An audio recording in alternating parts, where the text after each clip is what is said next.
Today, I want to talk about mental health. And to be a little bit more specific on that topic, I want to talk about mental health generally, but also SSRIs, as that has been a topic that I feel has gotten a little bit more attention recently, and for good reason. So what I'm going to be doing is I'm going to take a look at an interview that Tucker Carlson had with Josef Witt-Doerring. And if you don't know who he is, he's a psychiatrist. And so he has a first row seat to the physicians that are prescribing these drugs and his own opinion on if they are effective and some of the mechanics behind the scenes that are causing these physicians to overprescribe these drugs. So without further ado, we'll get into the interview and then I'll provide some of my thoughts as well, because I think I have a fairly interesting take on this, since I myself, growing up, had depression, and I know a lot of other people that I have had close relationships with that have had other mental problems, and I think that, taking a look at exactly what happened and some of the claims here, they closely align with those experiences. So I found this interview very interesting. I think this is one of those topics that if people understood the scale of the problem and the severity, that we would be talking about this every day, along with, immigration and foreign policy. This is, in my view, one of the most important things going on right now. Give us a sense of how widespread the use. So let's just start with SSRIs. And just right off the rip with Tucker's statement there, I truly agree with that, because I never went on SSRIs or any sort of medication for the depression that I had when I was growing up, but I know people who were on it, and I can say one of them has been recently in just huge amounts of weight gain, which is unhealthy regardless of how you feel about, body positivity. Point blank, it's unhealthy to gain, just to be massively overweight, but then, just the effect that literally as soon as the person started it, they went rampantly into weight gain. But then also, and I'll dive into it deeper, but there's someone who I was dating for a long period of time that, it ended up very poorly, and I'll get into more of that later, but just, again, very negative mental spiral, which was inevitably what ended the relationship. So, I think it's, again, two for two, and I'm sure I've interacted with people that have had, have been on them, and maybe it has helped them, but two experiences that I can see, one of them recently, and it's had nothing but negative effects in the long term and the short term. So we'll continue, but I think it's something that definitely needs to be addressed. Antidepressants, how widespread is their use in the United States? About 14% of the population. Of the total population is currently taking an antidepressant medication. Currently, yes. Yeah. And that's actually as of 2014. The numbers have gone up since COVID. So I would say it's probably between 15 to 20% of the population is currently on those drugs. Are taking antidepressants on a daily basis. So that's, compared to my childhood or even 25 years ago, that's a massive increase. It's an enormous increase. It's likely, last statistics I looked at, I think it's about a 500% increase from where things were in the 90s, in the early 90s. And this, I believe, because I feel like there's a lot of, and this is kind of off track, but I think is very relevant to this. I think that there's a lot of desperation that's happening in the United States. I think the issue is, and I cover it in a lot of my other videos, but financially Americans are not doing well. I think, there's a lot of inequality, there's a lot of hardships, people aren't able to start or expand families, people can't own homes. When you take all of these basic necessities that people are hardwired to want, shelter, family, food, food insecurity, all these types of things, when you're having all of these, well then yes, I think that's a huge cause or a huge factor in the increasing amount of people feeling mentally unwell, either depressed or whatever, anxious, all these kinds of things that could lead you to being diagnosed with some sort of mental disorder. And so, yeah, I think it's a no-brainer that, especially with COVID, where people were out of work and, losing meaning in their life and afraid and scared of, COVID having a negative effect and all these things, right? And again, I don't think it can be downplayed, the effect that a lot of people had of being locked in their house, right? I went out and I spent time in nature, but if you were not able to do that, or if you were too afraid to, well then yeah, that's going to have a huge negative effect. And I would be surprised if the numbers were not actually even higher than the possibly up to 20% that is being stated here. And so, yeah, again, it's a no-brainer that the numbers are on the rise, and I think that's very troubling given what will be discussed in the rest of this conversation. Has America's collective mental health improved?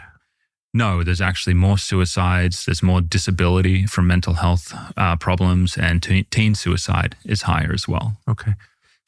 And that's not surprising, because if you will recall, during COVID, one of the headlines, it may have either been forgotten about or underreported, or there was a huge spike in suicides during COVID. So yeah, obviously that's going to be up. And then, the negative effects from SSRIs are probably also, people who got on them during COVID, they're probably also experiencing negative side effects from those as well, which will, although it probably is not as high, the suicide rate or, these negative effects are probably not as high as during COVID. They are probably at an increased rate as to what they were before 2020 or 2019. If there's been a 500% thereabouts increase in the use of these drugs, but more people are killing themselves and the drugs are prescribed in order to make you not kill yourself, then that suggests that we're getting the opposite of the intended effect. Yeah, big time. Where there's more psychiatric prescribers now. There's more drug prescribing, and the outcomes are actually getting worse. It's what we're doing is not working on a national level. I'm just going to skip ahead to my opinion, then I'm going to pull back. But that suggests that we should ban the drugs and imprison the people selling them. That's my personal view. But you're the psychiatrist. So what? And I get where he's going to with this, because if you think about it in terms of a parallel to other things that were over and unnecessarily prescribed recently, right? All you have to do is think back to the Pain Express, right? The documentary, the opioid epidemic, and what was going on there with the pill mills and all that kind of stuff. So people, essentially, if you're not aware of that, it was huge in the news and it actually got uncovered, but essentially people would get put on pain meds, and there would just be a doctor who, similarly to weed doctors, where it's a doctor feel good, where they can just write you a script for any sort of vague symptom that you have, and they say, oh, you need pain medications.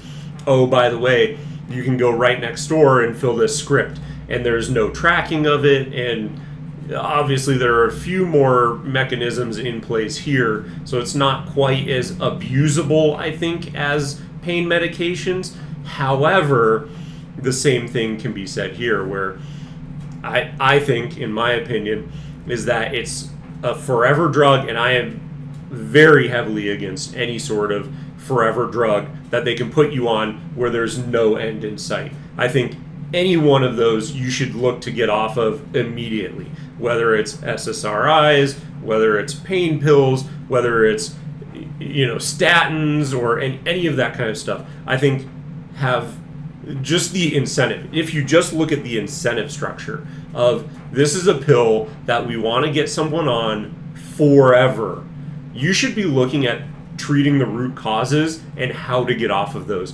whether it's improving your health, whether it's working on your mental state, any of these things. You should be looking to improve the base not treat it with a medication that you take forever. And I think a lot of that reason will, again, continue to flush itself out in this conversation. But again, that's just my base statement. I want to say that immediately so that I know there's people who are going to fall off, but that's the most important thing, I think, is try and find a way to get yourself off, because the profit incentive for these companies is to keep you on these drugs. Because if you fix what is wrong with you, then they lose a customer for life. They lose a profit for life. So they want to keep you on these things as long as possible. And I know that sounds like doomerism, but just think about logically the profit model and the incentive model for these companies and these drugs. Effect, and I will try to reduce my emotional outburst just to that. But it's so shocking when you know the details. Where do these drugs come from? What are they exactly? What is an SSRI? Who invented them? What do they do? So, I mean, SSRIs are kind of the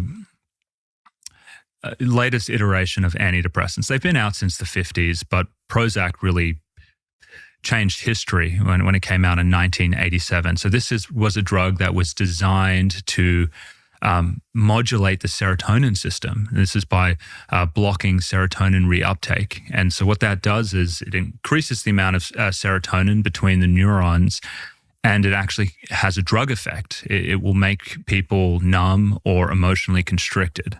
And so that's how those drugs are working. I remember when the rollout for Prozac. I think it was on the cover of Time or Newsweek or one of the then popular news weeklies in the United States, and it was hailed as a wonder drug that was going to fix America's psychiatric problems. Mm-hmm. And it didn't. But it was also described as a drug that helped, as I recall, that helped regulate, and I'm quoting, chemical imbalances in the brain. It was not described as something that would numb you. Mm-hmm. Mm-hmm. Yeah, it's essentially. And I mean, I could see why one of those claims is the same as the other, right? Because if you're viewing it as a chemical imbalance, then the numbing could be viewed as treating the chemical imbalance, because basically your body is either over or under creating, in this case, serotonin. And so by blocking it, it reduces the amount or increases or whatever the drug is intended to do. But for this one, it's intended to balance out the serotonin level.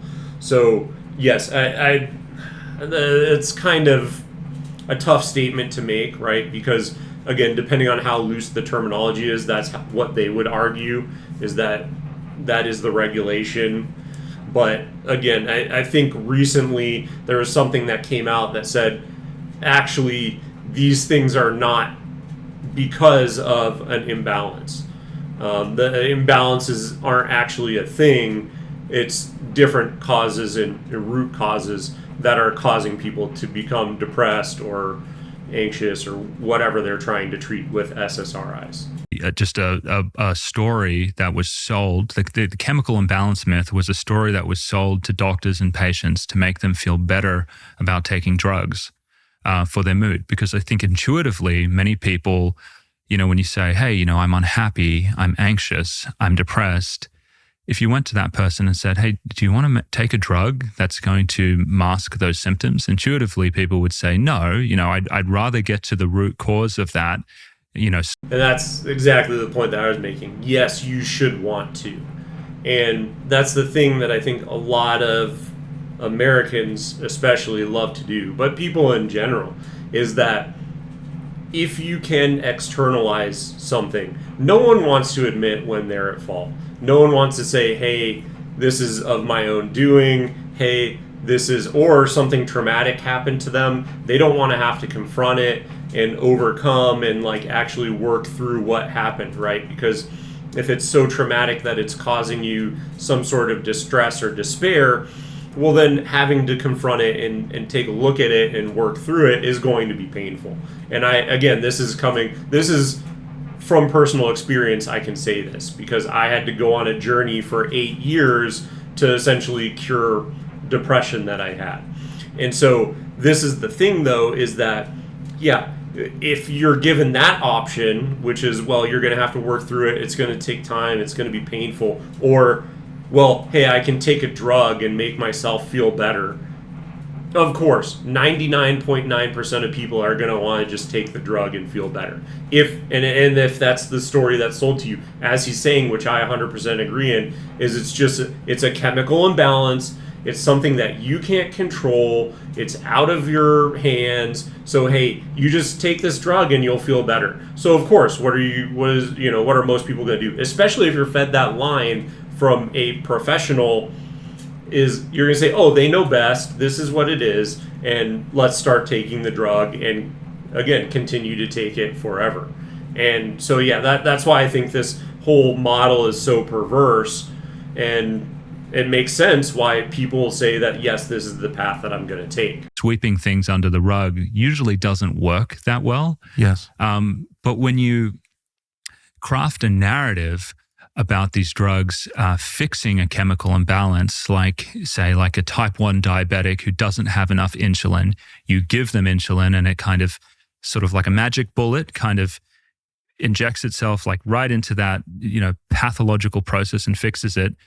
That's kind of a different message. The message to the person is that your brain is defective, there's something wrong with it, and we're going to give you this chemical to bring things up to normal. Yes. That's a lot easier for someone to say. And that's another thing, too, that is a good point, is that exactly the example that you used, right? Because the thing that makes you want to buy into it and to believe that that could be the case is that you see it with other things, right? You see it with, oh yes, hey, there's someone who needs insulin to treat their diabetes. It's a very, hey, here's the cause, here's the effect, we can give you the injection, it can bring your insulin back into levels. Okay, that makes sense to us. That's something that we've seen in the past. So when that's happening here, again, they're trying to mirror that narrative where it's you have a chemical imbalance, you can inject something and it can make you better. They're just taking the playbook from something that's very real, right? I'm not saying that, hey, there are people who need insulin shots because they are diabetic. That is 100% a real thing. Are there instances where it's self-inflicted and, the choices that people make it worse? And so, they need more of a shot of insulin? Yes. But again, there are very real. I had someone that I played basketball with when I was in middle school who it's a young boy. He needed to do insulin injections because he was diabetic. Again, it's a very real issue, so I'm not denying it, but yeah, then these SSRIs are trying to mirror that, and that's what justifies their existence and their use and their overdiagnosis, is that, okay, you have a mental problem, you have a chemical imbalance, and we need to treat it. Well, actually, I need my medicine because I'm broken.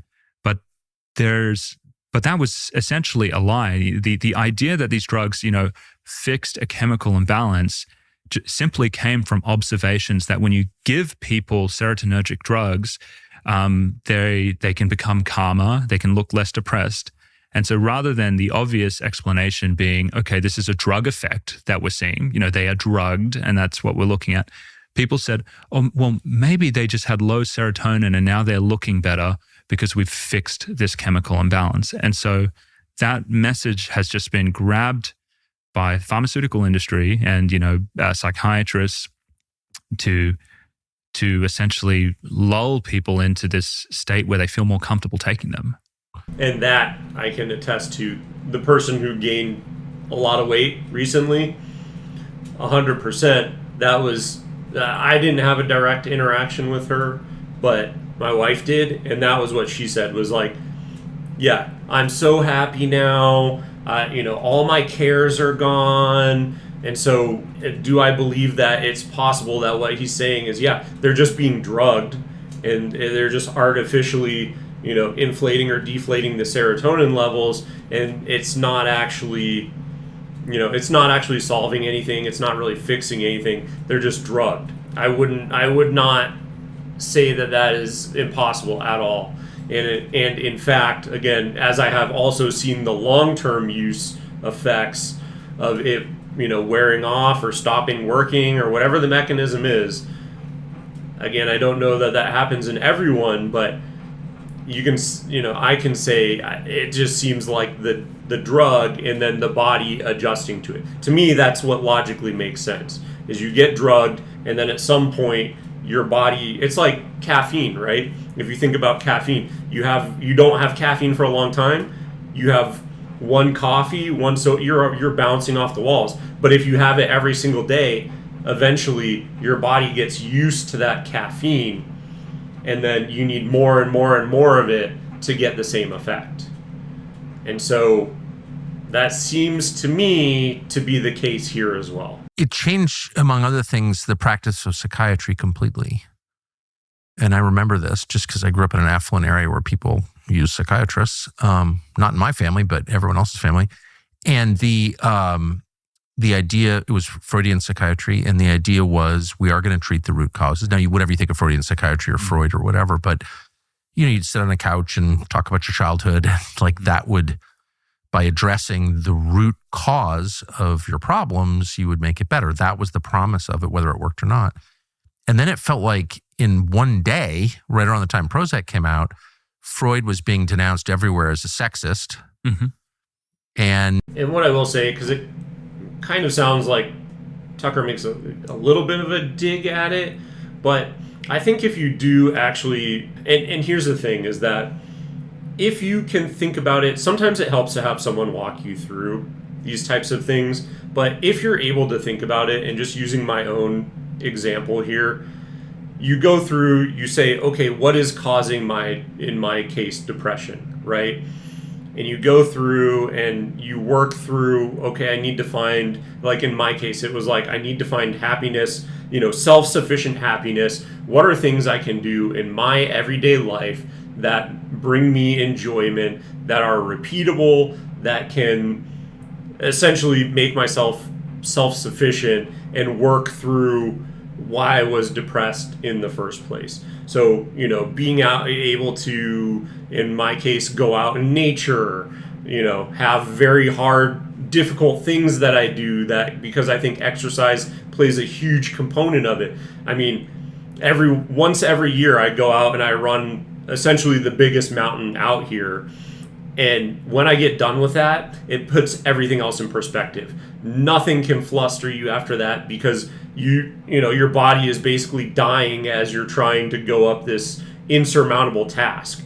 And so when you have that, it helps put everything else in perspective. And I imagine, if you were to get that sort of sensation from a drug, well then, yes, you absolutely would want that. And I understand why it would be appealing. But again, being able to understand and address the root causes and figure out how to make yourself happy organically will always pay the most dividends. And again, I did it without a psychiatrist or, working with a therapist. But if you need that to, I don't understand what the root cause is of my pain and my suffering and my depression and whatever it is that you have, then sometimes, in those instances, it can be helpful to have someone kind of help you work through it. But at the end of the day, if you're just going and complaining and, again, you're externalizing everything, you're not internalizing it, well, then you're not going to actually gain any benefits from going to therapy. It's just going to be you essentially going to complain.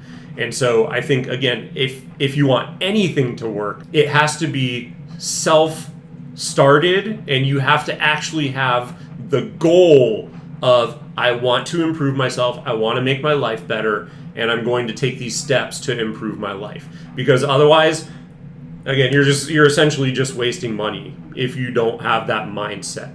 And the other thing too is that you can't help anyone to get or obtain that mindset. They have to come to that by themselves.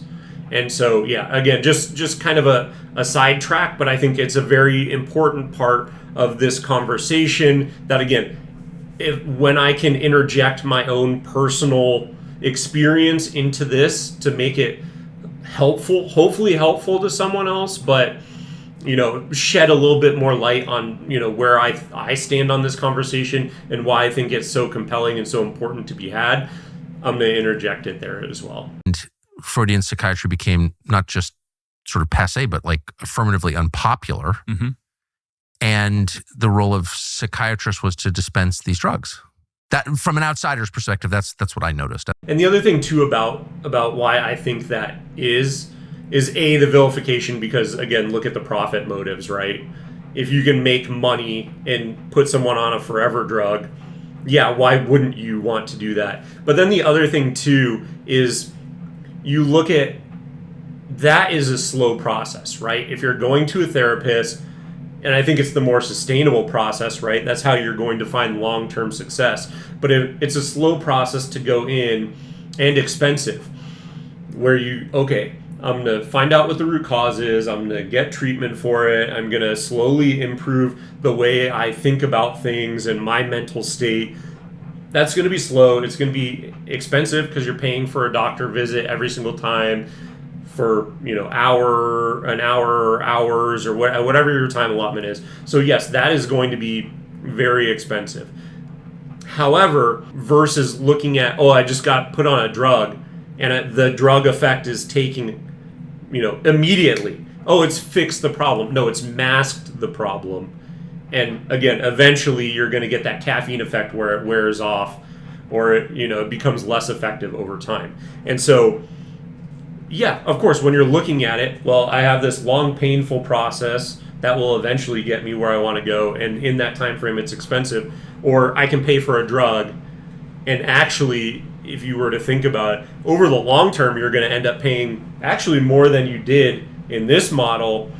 But, hey, by the way, you see an immediate effect, so you think that's the right way to go. But then down the line, there's going to be all these other negative effects that you're possibly going to experience, which they'll go into further in this conversation. But again, I understand why you would see the drug as being more attractive.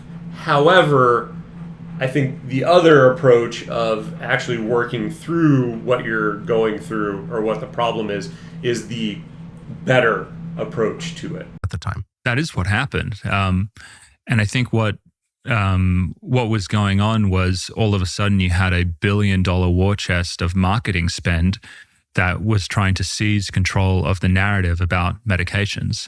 And so, Prozac was like a blockbuster. Some people may not remember this, but that was the drug that made Eli Lilly $1 billion company. It was a small company before then. And so at every single level, there was an incentive to change how people thought about distress. No longer was depression and anxiety a complex thing where, there could be relationship issues and problems at work and, problems in your childhood. All of that stuff was, now it was almost bigoted in a way to... And the other thing that's been kind of a popular talking point on this issue specifically is also, by the way, there could be chemical imbalances, but it's not the type that they're trying to sell you. What it is you could have vitamin deficiencies. Again, I have seen in a lot of different places where B12 and D3, it's basically, B12, almost everyone is deficient in, because that's something that you don't actually get from most of the foods we eat. So that is something that would be an environmental that our ancestors had, because it was just, kind of cross-contamination with other things like dirt, and it's something that's in, nutrients in the dirt that would just automatically get in your food. Whereas now when we're eating, super sterilized, it's been cleaned, and, there's none of it in vegetables or fruits that you naturally would have come across, when we were out foraging in fields, or, doing our own agriculture or hunting, and then the meat falls and it gets some dirt in it or whatever. Okay, so that's something that we're not getting anymore.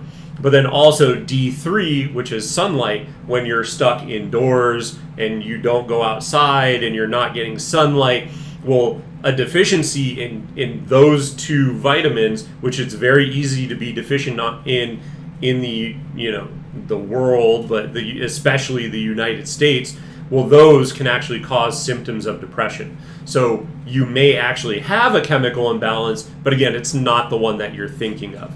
And so, that is one thing that I would suggest is I do have friends that are still depressed.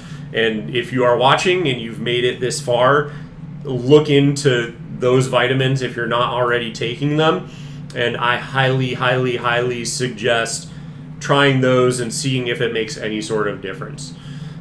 And then again, my personal advice as well is do some strenuous sort of exercise. And I think all of those things in concert can actually help out and move the needle in a positive direction. To talk about depression and anxiety as if it had these intuitive social and societal causes, it was now a medical condition. And if you were going to say that it wasn't a medical condition, you weren't taking it seriously and you were stigmatizing people. So drug companies, they would platform, I guess through their influence with the universities and the media, and the media, they were able to push out this narrative. And so they could shoot down Freudian analysis and therapy. And so the message essentially came out that this is a chemical imbalance. These are medical conditions. And if you say anything otherwise, you're stigmatizing the mentally ill. But it doesn't, that's obviously what happened. I saw it happen, but it doesn't really make internal sense. Like you could say, I think you're depressed because all your relationships are dysfunctional, or your parents are horrible, or whatever, or you're failing at work. Those are all common causes of sadness for sure, without dismissing or stigmatizing the person or his problems. Like you are taking it seriously. You're just trying to find the actual cause of the problems, right? I mean, absolutely. I mean, I think to logical people that makes sense, but the way that played out in public spaces and in medical schools was that was actually a very backwards and kind of, dismissive thing to, people would say things like, depression just isn't normal sadness. It's a serious biological problem. And so to suggest that, this is just some, life issues going on, relationship issues, you were kind of branded as someone who really, you just didn't get it. You didn't understand, the medical underpinnings of this new disease that was gripping the country and kind of evolving and making people suffer. The thing with that is I've been kind of on both sides of the fence, right? Because with my depression, originally that's kind of what I thought it was, right? Where, it's just, it is an imbalance, and I have friends again that are or were depressed. That same thing. They, no, you just don't understand. Mine is a chemical imbalance. But when I look back and I thought about it deeply, I realized that it was because of things in my environment and my upbringing that I think caused me to be depressed. And just to, provide a little bit more context in it, I was depressed from, I want to say, about 4th grade until I was about 26. So long time. And I think a lot of it was, unmet needs in a household where my parents were split. I would spend every other weekend with my dad, and my mom was a single parent trying to do the best she could. And so a lot of that time, I think it was probably loneliness. I think it was a lack of, relationship, feeling like I belonged. And again, not assigning blame, because I think it was just a symptom of, the circumstances under which I grew up, and in which I, again, not assigning blame to anyone, but because I think everyone was just doing the best they could. But when I look back at it, I think about that and then how that affected me. And then, again, it just kind of piles up one on top of the other on top of the other. And so in my case, and I think in a lot of cases, because even looking at certain people in my life and destructive tendencies that they have, I look at that and I see, I see certain little breadcrumbs of like, oh, you're still upset about this one thing. this is still bugging you from 35, 36, 37, 37, 8 years ago. You're still caught up on this thing, and you don't want to admit it to yourself.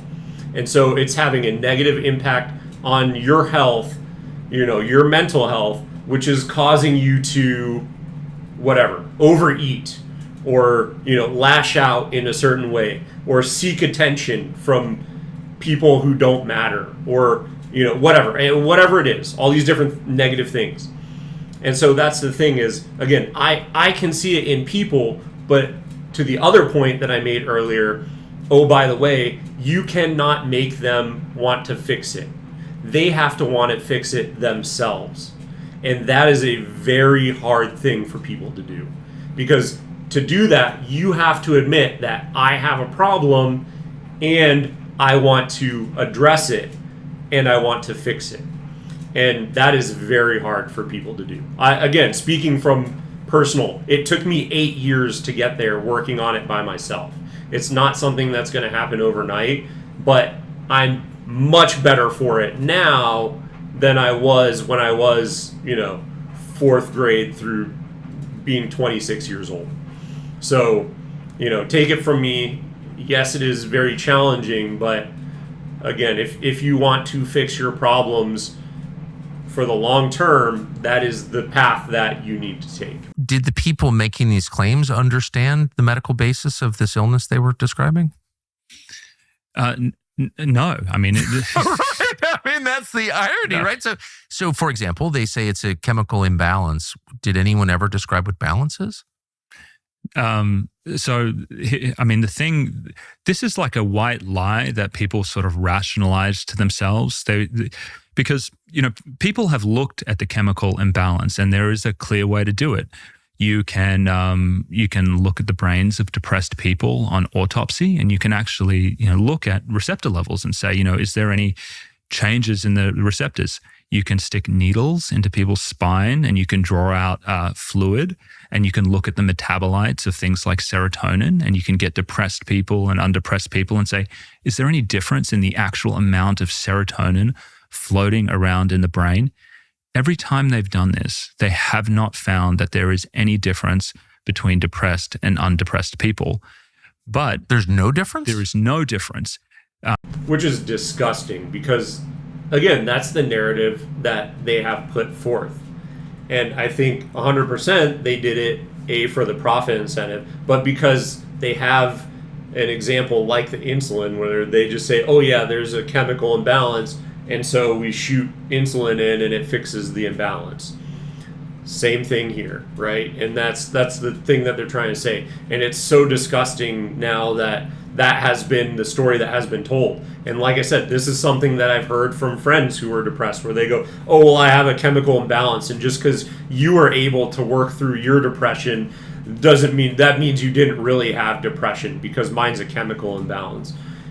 And again, this just proves no, it's not that. I think it's a trauma that you had that either you don't want to, you don't know what it was, you don't want to admit to it, it's too traumatizing, you want to externalize the blame, it's something that's out of my control. And so that's the most perverse thing, is reinforcing the people's perception that it is something outside of their control, when I think it's something that's massively inside of your control. Painful to fix, but inside of your control. Because that's why we don't use any biological markers in the diagnosis of any psychiatric conditions. No brain scans, no blood tests. We can do all of those things. They're not useful because there are no ways, like actual biological ways to differentiate depressed people from undepressed people. Are you serious? And that's I think the most important part of it too, is that, yeah, what they give you, if you're unaware when they diagnose you, they give you a questionnaire. And it's like, you go through and you say, oh yeah, do you ever feel sad? Do you, whatever. And the biggest issue with that is that, they make it so vague that anyone could qualify for it. So when you go in, it's like a self-confirming bias. Like you're already going in because you have an issue. And so, hey, take this test. And then, again, it's so vague that you go, oh, yeah, of course you have the issue. And so then you get put on these drugs and you're on them forever. Whereas if they were to actually look for biological markers, like he's saying here, those don't exist. So how can you call it a chemical imbalance if no imbalance can be found?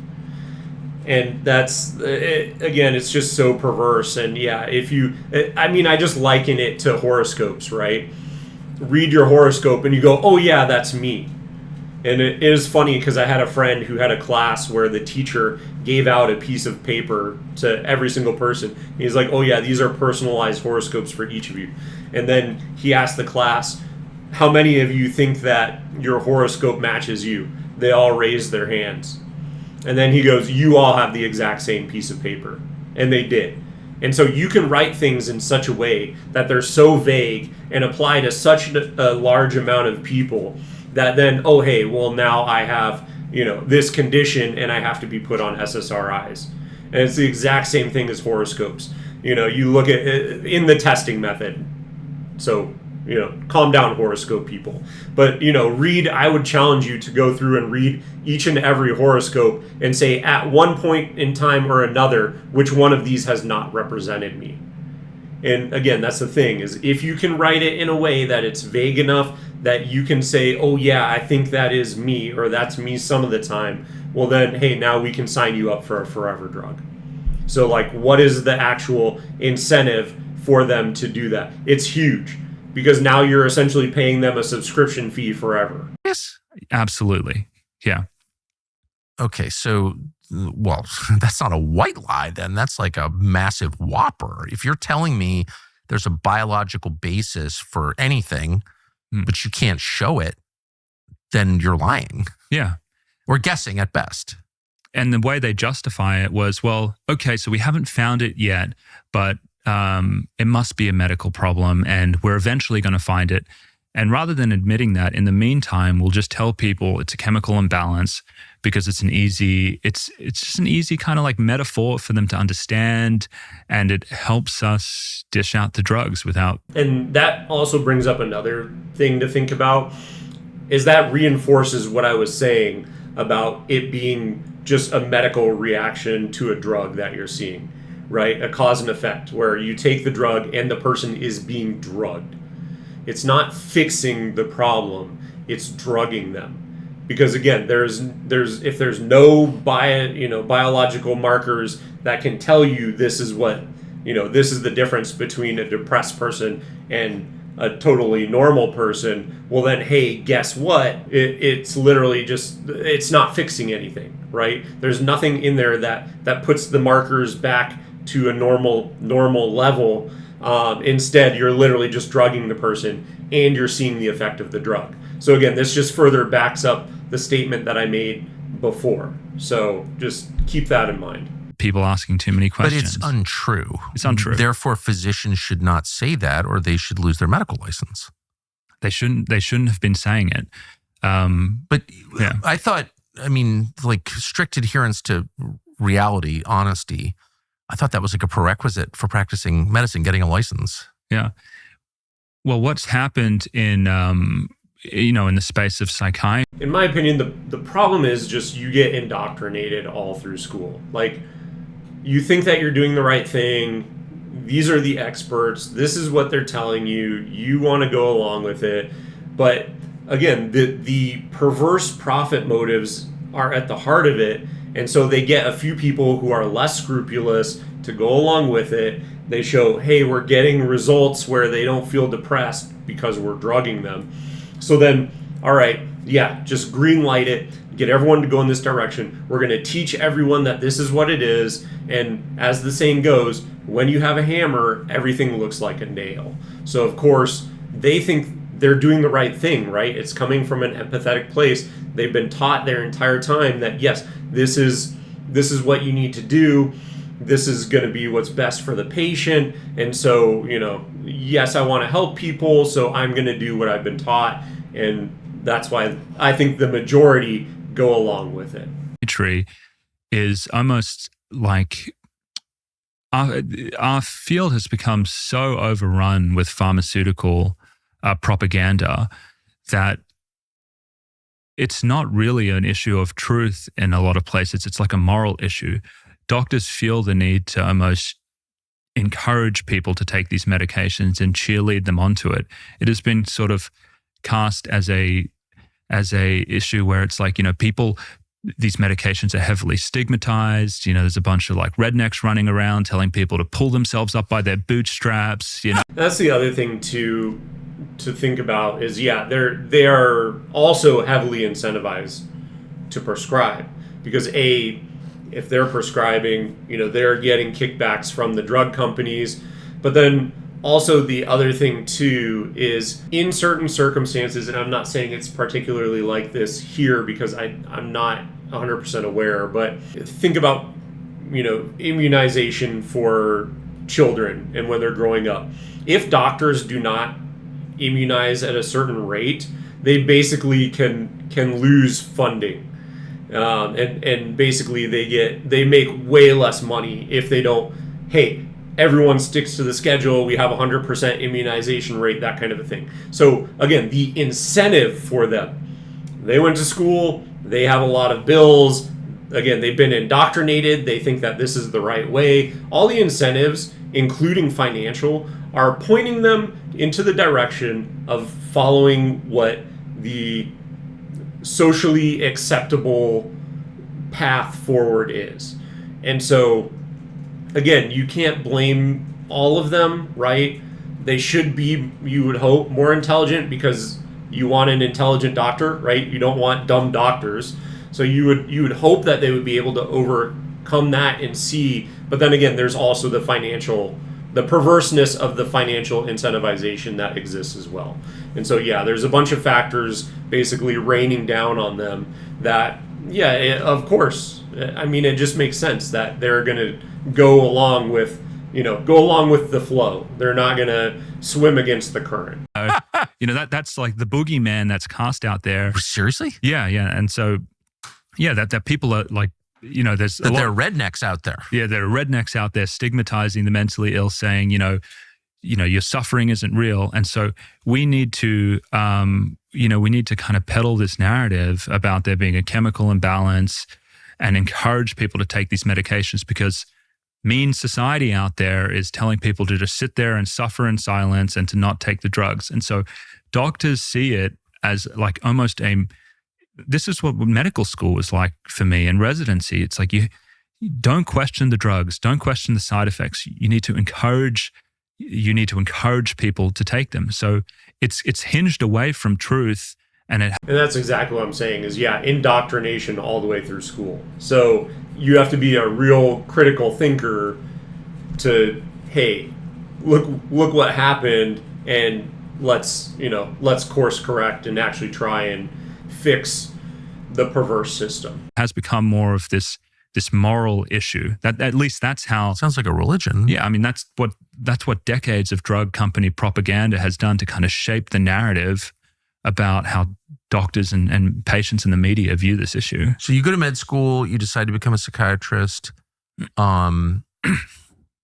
You spent, go to residency, all stuff. Did anybody during the whole course of that program note that as the prescription rate for these drugs has risen, so is the suicide rate?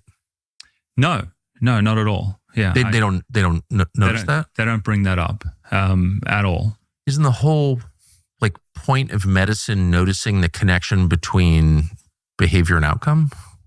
Yeah. People who smoke a ton of unfiltered cigarettes get a higher rate of lung cancer than those who don't. So that's why we know smoking's bad. Yeah. You just get a version where it's like, yes. And I think that's the thing that's the most disgusting about this is that if they are aware of these drugs being literally tied to rising suicide rates, what are we doing? You're literally prescribing death.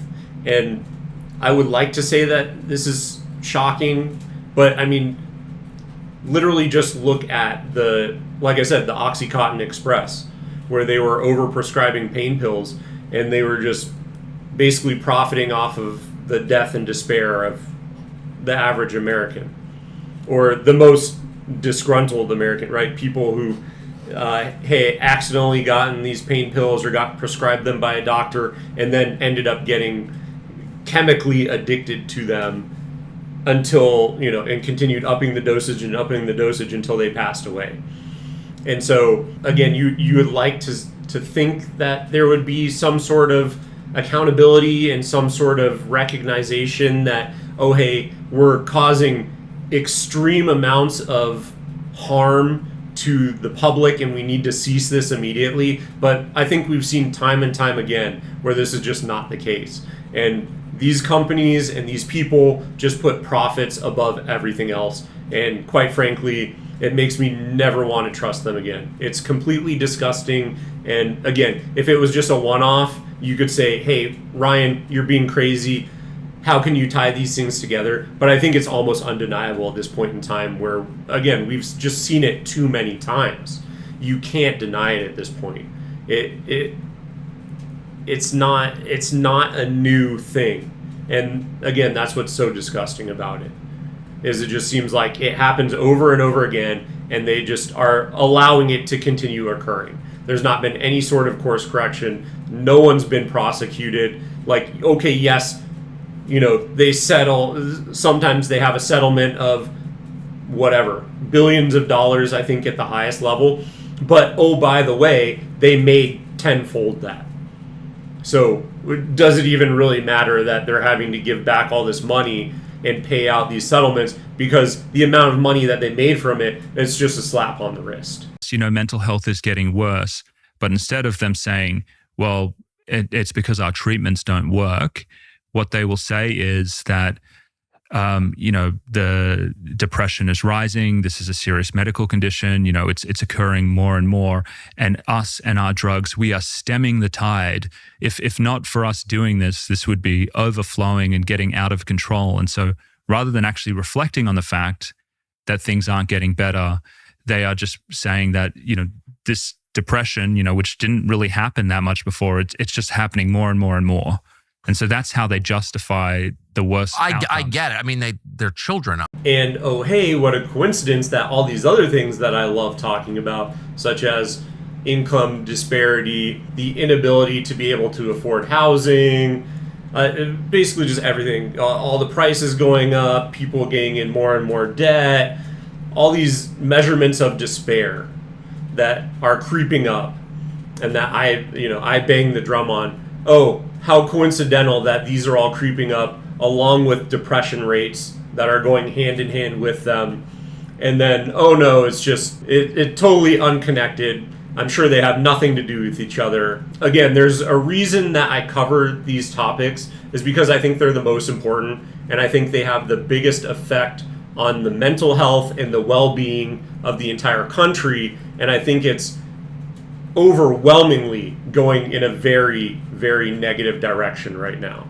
And so to the effect that I have to influence anything, that's why I keep talking about it. That's why I keep bringing it up. That's why I keep covering stories like this, to try and connect all these dots together to form a picture so everyone can understand why we are where we are, and why depression rates are creeping up, and why desperation is creeping up. Because it's something that I feel compelled to, scream into the void about, essentially, and hopefully have someone else hear what I'm saying so that maybe we can all share it and move the needle. Obviously, it's just, you're freaking me out here, because these are like just kind of basic logical questions. Mm-hmm. And the first one is, if depression is rising, and it sounds like it is, why? Why is this happening? Yeah. Does anyone ever ask that? Did you hear anyone ask that? And people do ask this question, and I think it's multifactorial. From my vantage point, depression is rising because our treatments don't work, and they may actually make people worse. But then there's also very legitimate things going on in society that makes depression rise. Housing is unaffordable. I agree. There are real things going on that are also making people unhappy. Society's getting crappier and more dysfunctional. That makes people sad. I get it. Mm-hmm. But it just seems like if you're treating an illness, the first question you would ask is like, where did this illness come from? Yeah. Yeah. No? You would be shocked if you could be a fly on the wall in what happens during. And that's exactly to my point again, is that it's basically a byproduct of despair and trauma. And the worse things get in the US, the more you're going to continue to see depression and other ailments continue to rise. I mean, it just makes sense.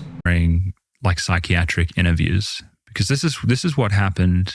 This is what I observed. So I came out of medical school really excited to do psychiatry. You know, it's like, I'm going to help people with depression and anxiety. I've always been someone who's been really interested in self-help and, you know, philosophy. Yes. And then I get started, and during my internship, what I see is that we spend hardly any time actually understanding our patients. The interaction's extremely transactional. You might spend 40 minutes during an intake with someone, but you're hardly going to understand their relationships. You're hardly going to understand their work life. There's very limited time to know what's going on with them health-wise and whether they're using any substances. The visit, it's almost like a checklist. And what I was witnessing is we weren't and that's another thing. I mean, you can just look at that for any type of doctor. I mean, when you essentially, like, when you go into a doctor, I mean, what is it? You maybe see the doctor for like 10 minutes, right? But the entire thing is like, hey, we get you in, we get you, figure out what, you know, blah, blah, blah, checklist. What are you in here for? Well, let's have the, you know, the nurse or someone run diagnostics, and they do all the work, and then the doctor comes in and talks to you for like 10 seconds, and then boop, out the door. It's literally just, you know, it's basically, and this is the worst thing about the incentive structure of, we're not actually trying to help people, we're trying to maximize the profits of these groups and these, you know, hospitals and, you know, practices and all this kind of stuff is, yeah, it's literally just getting people through and churning and burning as many people as we can, and let's get them in, sit them down, get them out, boot them out, and, you know, write them a prescription, because that's the fastest way to fix them. And especially in something where the cause of the ailment can be so much more complex and requires so much more diagnosis, is, yeah, you're not going to, exactly the point, you're not going to be able to find out what the actual root of the problem is, or it's very unlikely, because it would require the person themselves to have basically done an enormous amount of self-reflection to get to the bottom of what the issue is. And most people just don't want to do that. Spending any time really trying to actually understand the people and their lives, and we would just default to using medications because it was really quick. And the way we justify doing this is that we have this book, it's called the DSM, and you can diagnose people essentially off a checklist. You know, if you have 5 out of 9 symptoms, you can say that person is depressed. And so you just ask them what symptoms they have. You don't have to understand the complexity of their life. And then you say, okay, you've got major depressive disorder, and we've got... And that's exactly what I was saying before, where it's literally just a checklist. 5 of 9 is so few. That's literally, I mean, imagine you were taking a test in high school and you got a 5 out of 9. Like, you would fail that test. You're not passing it. So why is that passing it and allowing you to get put on SSRIs or some other drug? Like, that is an insanely low bar. And also, as I stated, super vague questions that anyone could be like, oh yeah, that happens every once in a while. And so, hey, well, now you're put on SSRIs. And so that, again, just what he's saying 100% reinforces my statements about it and paints the picture exactly as I was laying it out. This FDA-approved treatment over here, we have this drug that's safe and effective. And it allows you to be kind of like medically justified in having these very transactional visits and just like putting people on meds, and it just churns them through the system. And so Doesn't sound like there's a lot of concern for the patient. Well, the way doctors are trained nowadays is to view these issues as medical issues. So why be concerned about their life if the person is just suffering from a brain illness and you've just diagnosed it with this checklist of symptoms and there's an FDA-approved treatment? You think that you are caring for the person and doing the justified thing. And again, double what I said already, right? There's what Tucker said, which is they're not really caring for the patient, which, yeah, I mean, again, if it's leading to death, then you're not caring for the patient. I mean, how much more black and white can that be? But then also on the other side of it, from what he was saying, is that's just what you're indoctrinated to believe, is that you're curing a medical ailment, and oh, by the way, if it does end up that they pass away or commit suicide or whatever, well, they were going down that path anyway, and there was nothing that you could have done to save them. And so again, it offloads their accountability onto the person who was suffering with depression or whatever. And so, yeah, it's just very perverse on both fronts. And again, I'm not assigning blame to the individual doctors. I'm more trying to call out the system that's enabling and has reinforced this way of thinking about treatment and, the actual medical affliction and all these sorts of things. But what does it say about the way these physicians feel about human beings if they sincerely believe that something as complex as a human emotion has a purely organic origin that they can't define, by the way? I mean, none of this makes any sense at all. Yeah. If there's no difference between the brain of a depressed person and a happy person, then you can't really say there's a known biological cause for depression. Like, you just can't say that because you can't show it. But even bigger picture, like just being a human being, that all of this is just wildly complex, and there are libraries full of novels written about human emotions, human experience, relationships. It's like, if you've gotten to a place where you're just like, well, you need an adjustment of your serotonin levels, you're not treating people like human beings, right? No, yeah. I mean, you have a very reductionist. As kind of a counter to that, I think the reason why they think that they are able to, and they know what's going on with it, is that, you go to school for such a long period of time, you're learning from people who are experts, you think the science is settled, right? We've heard a lot of that in the last couple of years. But yeah, I think that's the reason that they get to where they are, where they think that they're able to solve it with a drug. And I think Tucker's question is a good one. And again, that's why I say, yeah, it takes a long time to overcome issues that you may have had in your past. But yeah, it's I get where he's coming from, right? And I agree with the seeming contradiction of, oh, it's so complex, but yeah, we have it solved. Yeah, and each person's situation is different, right? And so, yeah, I get where he's coming from, but that's the argument that I think that would be produced from the oppositional side. Take a view of people. Of people. Yeah. And I think it's very sad. And scary. And scary that the people, the experts who lead the mental health teams, the psychiatrists, and that they have such little care and appreciation for those issues. It's very scary. It feels that to me. Yeah. So tell us, okay, so you're excited to become a shrink, a psychiatrist. Mm-hmm. It sounds like for all the right reasons. You want to make people better, happier, more fulfilled, at purpose, all the good things. And then you wind up on this podcast with a totally different view of how your profession is helping or not. How did you get there? Well, what I started to notice in my intern year was that it does not work. And I mean, this is the heart of it. You put people on these medications without understanding why they're unhappy, And so firstly, it's like, how could you expect to fix someone if you don't understand why they're unhappy? Exactly. And then, so putting that issue aside, like maybe we're just okay with like drugging people, that they have unhappy, they're unhappy and we put them on medications.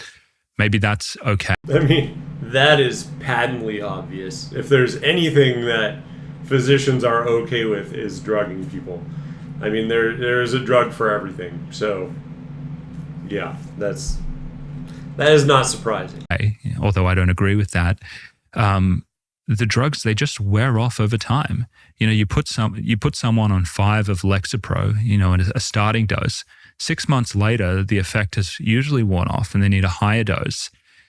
12 months after that, they need a higher dose. And eventually they're maxed out on it. And the person will say to you, I don't even know what this drug is doing anymore. Or it's hardly doing anything. And so and that's the argument that reinforces what I was saying about it is a drug, and it's not actually correcting a symptom. It's just drugging the person. Is exactly what I said. The example with caffeine. You don't have caffeine for a long time. You have one Red Bull, you're bouncing off the walls. You have a Red Bull every single day. Suddenly you need more and more and more and more to be able to have any sort of function. And oh, by the way, when you stop, you have headaches, you feel groggy, you have all these negative side effects from stopping taking caffeine. Again, it's a very minimal example, right? Caffeine is like the least bad thing that you can take, but it's something that I think probably everyone watching this has experienced in their lifetime, and so it's the one that I want to draw the parallels to. But many drugs have that same thing where it works real great up front, but then as you take it more and more, your body becomes tolerant against the effects of it, and you require more of that substance to elicit the same effect that it had the first time you took it. At that point, they ended up getting put on more and more medications, and eventually you have people on 5 meds and the drugs aren't really working. And so I would see this pattern where you put someone on a drug, you get this honeymoon period where, and they work. This isn't a placebo thing. Like these drugs, they turn down your emotional range. They are numbing. And if you're someone who's seriously anxious, you will experience that as therapeutic, maybe even life-saving. Instant relief. Yeah. Well, sometimes a couple of weeks, but practically instant. Well, for benzodiazepines, it's like instant relief. Yeah, for benzos, instant. For SSRIs, usually a couple of weeks. And so people, they'll get this experience where they say, this drug has saved my life, that I'm more functional. Yeah, during the honeymoon period where your body hasn't adapted to it, because our bodies, they just adapt to the drugs over time. And so I would just see them wear off and the people would start accumulating more and more drugs, and then they would get slowly sicker. And I'm thinking to myself... Sicker by which you mean what? Like mentally sicker. They're, more fatigued, more brain fog, more depression and anxiety over time. And I saw that a lot. Lots of my patients were not getting better on these regimens. And so I would talk to my attendings and I would say, well, this doesn't really seem like a sustainable way to help people, putting them on drugs that essentially wear off over time and they end up sort of stuck on and they look worse. And they would tell me, don't worry, Josef, these drugs are safe and effective. They're approved by the FDA. Did they actually use the phrase safe and effective? Yeah. Yeah. They actually use that phrase? They use that phrase, exactly. These are safe and effective. They are approved by the FDA. What parallels we can draw with that statement? It seems like they use that with a lot of things. But to actually, aside from a subtle dig there, if you look at exactly what you're saying, where it has that depleting effect, that's where, and I'll go back to the person that I had dated before that was on antidepressants. That is exactly what I experienced with her, where it was when we started dating, everything was good, and I think she was on them since she was in like high school, and this was in college, towards middle/end of college.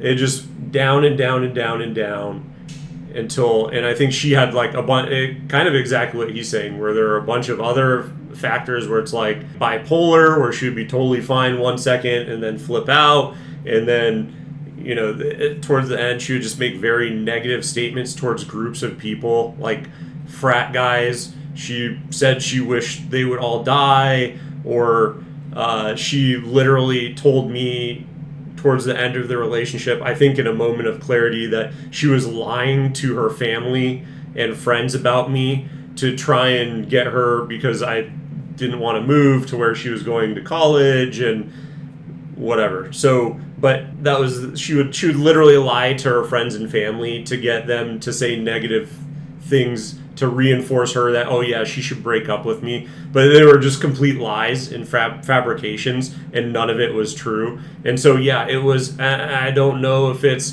because of this where, the effects went down and down and down, and then she sprouted additional symptoms, and then, but whatever it is, again, it's backing up what he's saying here. So literally from my observation, I have noticed a very similar thing where everything was great in the beginning, and then as time went on, it was like a descent into darkness, and things just got worse and worse and worse and worse.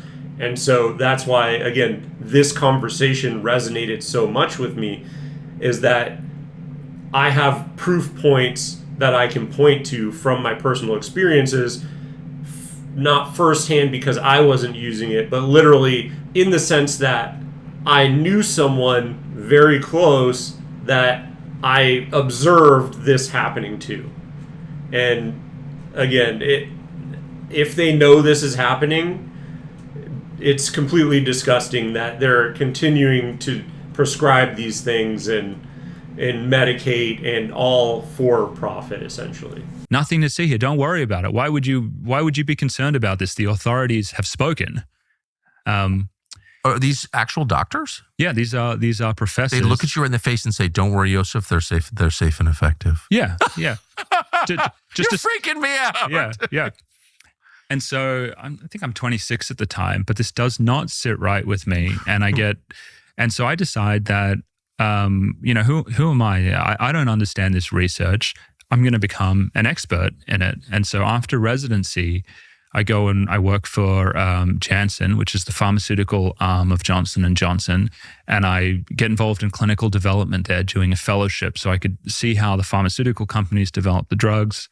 I stay there for a year, and then eventually I go to the FDA and I become a medical officer in the division of psychiatry, where I'm overseeing the safety of the drugs on the US market. And it was by going through that experience and actually seeing how these drugs were developed over time that I realized that we are practicing so far outside of what the evidence shows, like in an insane way. Like outside of science. Outside of science, yeah. Like the whole idea that it makes sense to put someone on an SSRI for years at a time is not supported by the clinical research at all. It's a complete guinea pig. It's an experiment. It's an experiment happening on a mass scale. Millions and millions of people. Millions and millions of people. Yeah. So, I said before, about probably let's just call it 20%, 15 to 20% of people are on these medications. Half of the people that use antidepressants are on them for over 5 years. And so, maybe 7 to 10% of Americans are essentially on an experiment where there's no clinical trial evidence that says that these drugs are safe. And that's what I was saying, where, the person that I knew was on them for that amount of time. Again, the side effects that I saw from it were very negative. And of course, this was years ago. This is over a decade ago. So if we're saying this now, that it's basically guinea pigs, these people are guinea pigs, well, imagine back then, it's the same thing. She was even more. She was like the first wave of guinea pigs. So it's, again, disappointing that there should be, anytime you're rolling out a drug like this, there should be long-term clinical studies that, hey, what is the actual effects? And especially now, since he's able to tell us this trend data now, something needs to be done about it. And again, that's why I want to make the video, because it's just insane to me that we're allowing these things to continue to be used when we're seeing such negative side effects from it, which I can attest to myself. The scary thing is, when my doctors used to say to me, these medications are safe and effective, the thing that they would leave out was for the 12 weeks that they were studied in the clinical trial.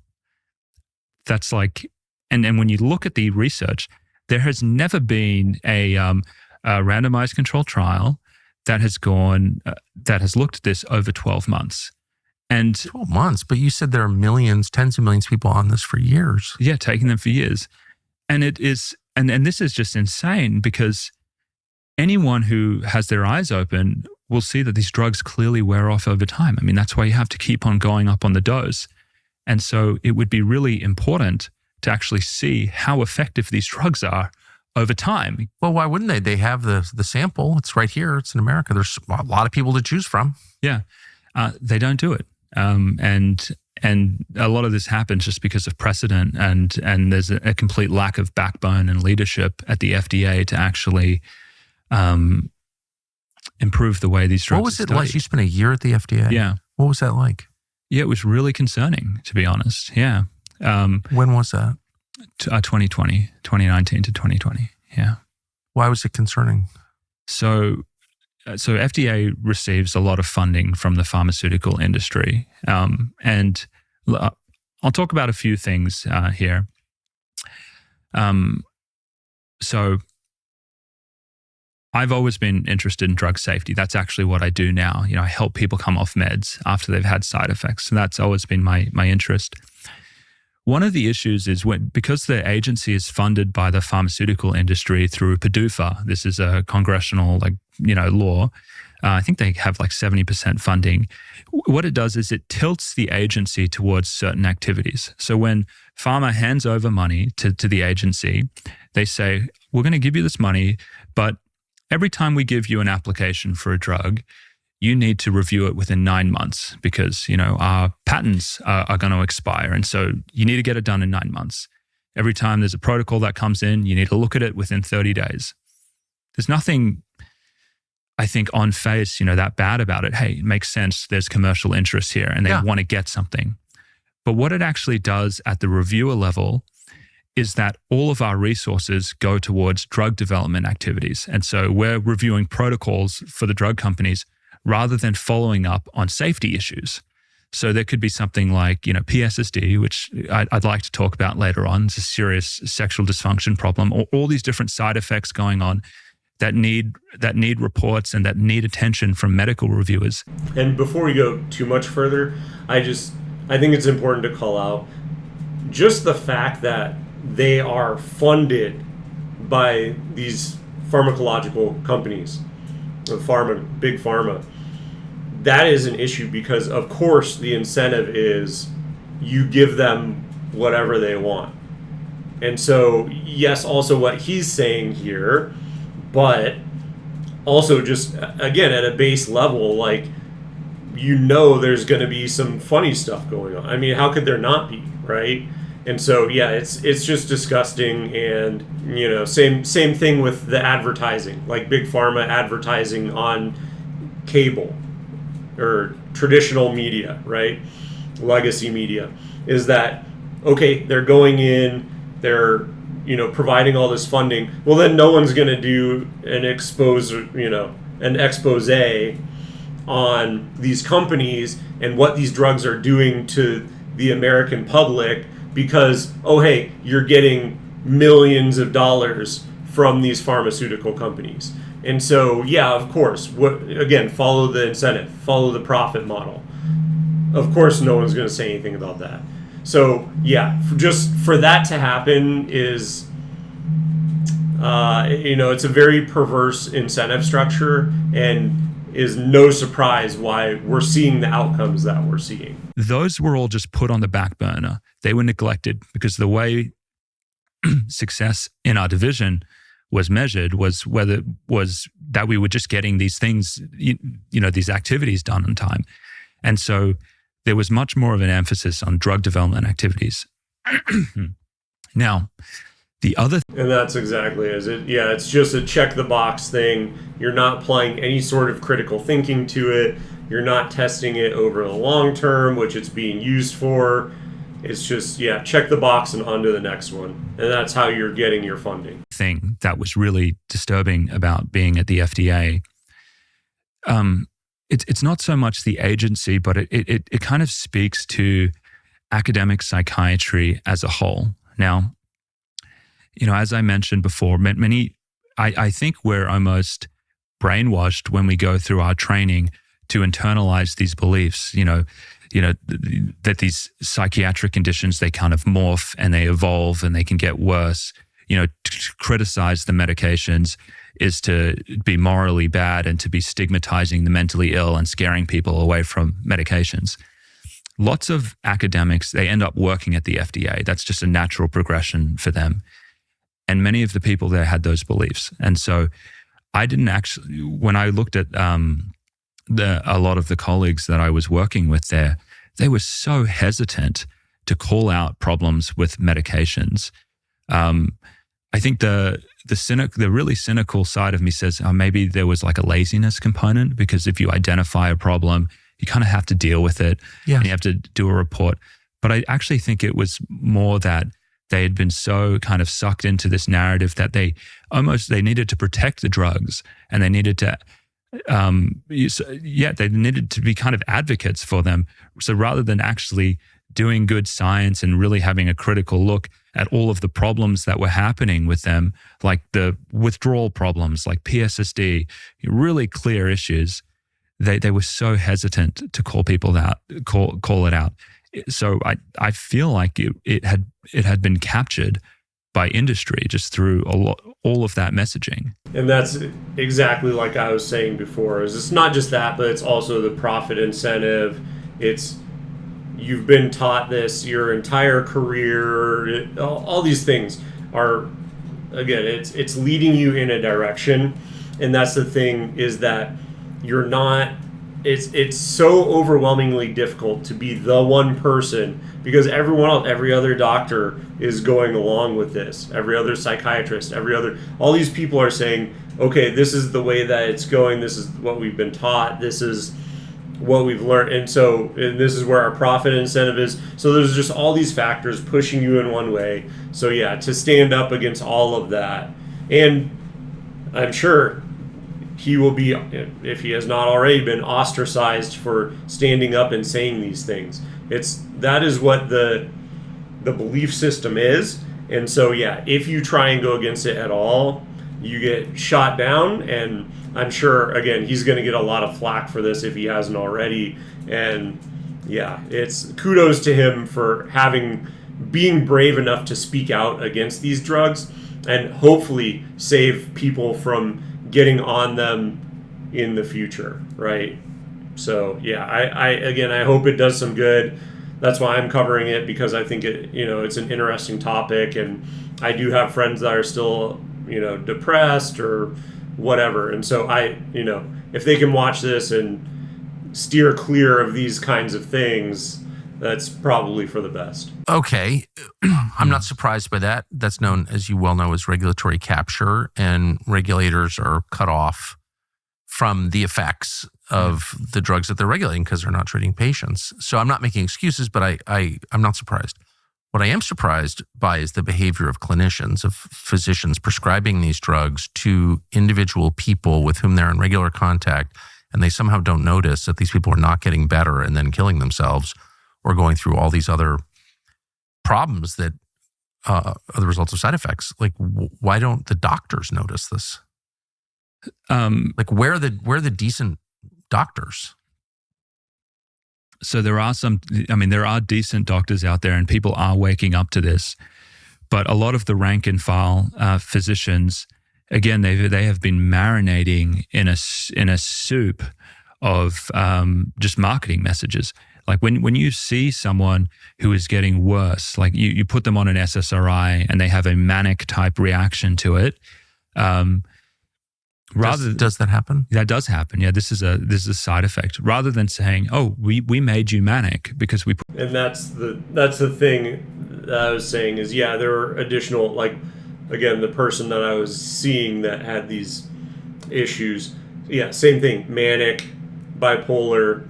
And then, I think as he's going to say, of course, for the doctors, you don't want to think that what you did, even if you did it with the best intentions, you don't want to think about what you did in prescribing this drug made them into what they are or made their symptoms worse, right? They came in with depression, well, now they're also bipolar and manic.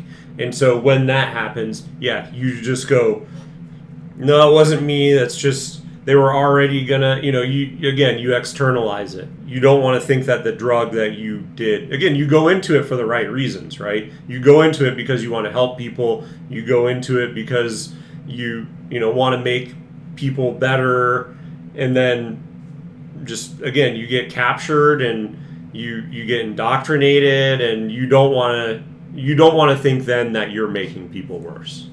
Put you on this SSRI, you can just say you have bipolar disorder. You were depressed before, but now because you're manic, you have bipolar disorder. There was always this tilt towards viewing worsening as the underlying condition, and so many people are trained in that way. Is there evidence to support that? No, there's no evidence to support it. It's like the whole diagnostic criteria in psychiatry, it's just... And I had never even actually thought about it until right now, but that is a very good point, because everyone that I know that is or was depressed and was never medicated, it never evolved beyond depression. It just stayed there. They were depressed. Some of them got over it. Some of them are still struggling with it. But everyone that I know, I guess, right, just the one experience, because I don't really know, I'm not aware of other people who were depressed and went on SSRIs, but one of one, and then we'll see with the other friend, which hopefully she gets off of them, but if she doesn't, maybe she ends up this way as well, end up manic and bipolar, exactly the symptoms that he's calling out. And so, I mean, it's just interesting to me. Again, I don't know many on the other side of the SSRI, just, the one and the one that's currently on it. But all of the people that I know that are depressed, and if whether they got over it or not, none of them are manic, none of them are bipolar. So very interesting for him to say that. I didn't think about that, because I do know quite a few people that have either been depressed or are or were depressed. So just very interesting to think about that. It's completely subjective. It's just, you just kind of, do you have these symptoms? Okay, maybe you have bipolar disorder. And there's a very limited education about the side effects. It's also easier for doctors to look at worsening as the development of a new condition, because what that means is, one, I'm not at fault, because, I put this person on the drug and they're worse. But two, if I just diagnose them as having a new condition, I can just hand them another drug. It's very kind of quick to just say, okay, well, now you have bipolar disorder. Don't worry, we got a drug for that. And it allows you to kind of treat them in a very quick way, rather than going through the mess of saying, hey, this was a drug side effect, now we have to get you off of it. And oh, by the way, the most disgusting part of that is now for pharma, you're on 2 drugs forever. So that's the thing, is if you can put someone on something, and it's not to say that they were created in this way, but if you put someone on something and the symptoms worsen, they gain an additional symptom. Oh, by the way, well, guess what? Now you have 2 medications that you're taking, or 3 medications, or 4 or 5. And now pharma is basically, now you've 5x'd your subscription cost for basically because of the thing that we put you on. So again, I'm not saying that that's exactly what they set out to do when they started creating SSRIs, but when this happens, happy coincidence at the very least, and incredibly evil at the worst. That's a lot of a much more involved process. It sounds like the culture of medicine in this country is really kind of anti-human. I mean, like, what about the people? I'm sorry, I'm being mean, but No. Well, and even just to back that up, just think about the chart where it's like we spend by far the most on medicine and healthcare in general, and we are by far, out of all of the developed countries, the sickest and the least healthy. And so, yeah, all you have to do is look at those that chart that lays that out, and of course, how could you argue anything else? I mean, it is. I mean, it's a practice that has been really destroyed by a whole range of bad influences. I mean, one, we can't trust our academics because so many of the academics that teach doctors are actually on the payroll of pharmaceutical companies. They are in positions of power because of assistance from the drug companies. We also have a health insurance system that incentivizes doctors to see patients in the shortest period of time. You don't get incentivized to make someone well. You get incentivized to just kind of churn through them. And that is exactly what I was saying before. It's doctors at all levels.